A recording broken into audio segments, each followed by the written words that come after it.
Deandre Ayton, like every other Phoenix Sun, had an awful Game 7 as the Mavs put a beat down on the reigning Western Conference champs, 123-90. It was not that close. Ayton only played 17 minutes, y'all. Just 5 points on 2 of 5 shooting for a guy in the regular season that averaged 17 points and 10 boards. That's not good enough. 5 points for a guy who's also seeking a max extension this offseason as Deandre Ayton enters restricted free agency. And this is some, y'all. I'm not just coming up with some out of the woodworks.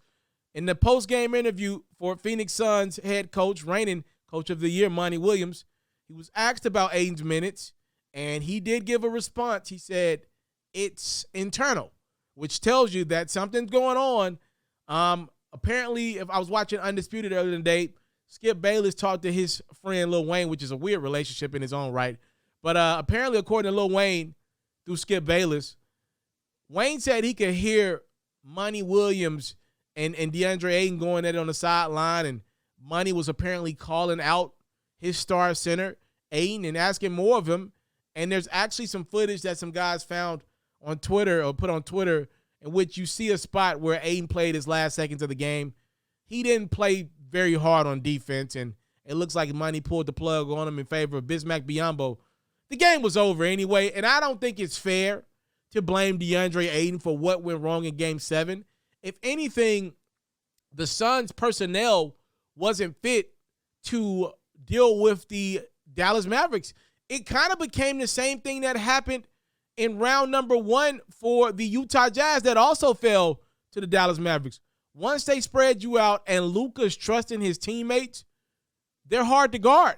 If Maxi Kleber was playing the 5 or Dorian Finney-Smith's playing the 5 and they're knocking down shots or they're whatever they're shooting from the field, if the other team believes that they're going to knock down shots and has got to get to those corners to guard that three-point line, a guy like Ayton, a guy like Gobert, they're not going to be able to get out there in time. That's period. That's just what it is. If anything, I'm looking at Monty Williams a little funny, like, yo, you guys didn't have any small ball lineup that maybe kept Jay Crowder as the center to deal with this Dallas Mavericks team that's getting clicking at the right time.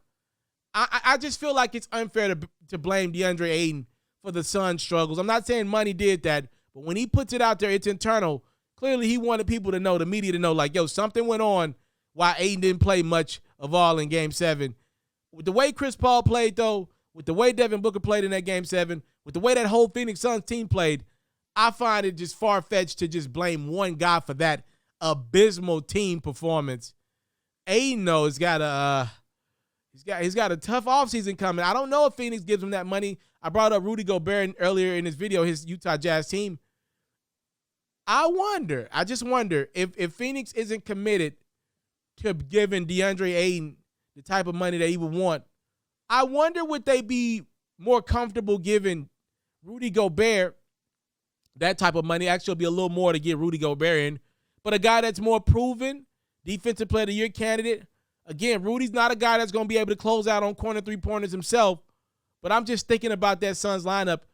I could see this trade making sense for both teams that both ironically lost to the Dallas Mavericks in the postseason. If you win a Ayton and maybe you throw something else in there, swap for Rudy Gobert, or maybe you believe Ayton's the better prospect of the two, and you throw something in on the Utah side for Ayton. I don't know, actually. That's a really tough one. I could see a trade like that, a sign and trade with Utah, Ayton for Gobert as the centerpiece of a trade. You give Donovan Mitchell something new, a fresh start, and a more offensively minded player. Maybe, just maybe, put some new energy in that Utah team that kind of fell apart. And then for Phoenix, you give Chris Paul a guy. He's had success early in his career with the Lob City stuff, with DeAndre Jordan, Blake Griffin, Tyson Chandler back in his Pelican days.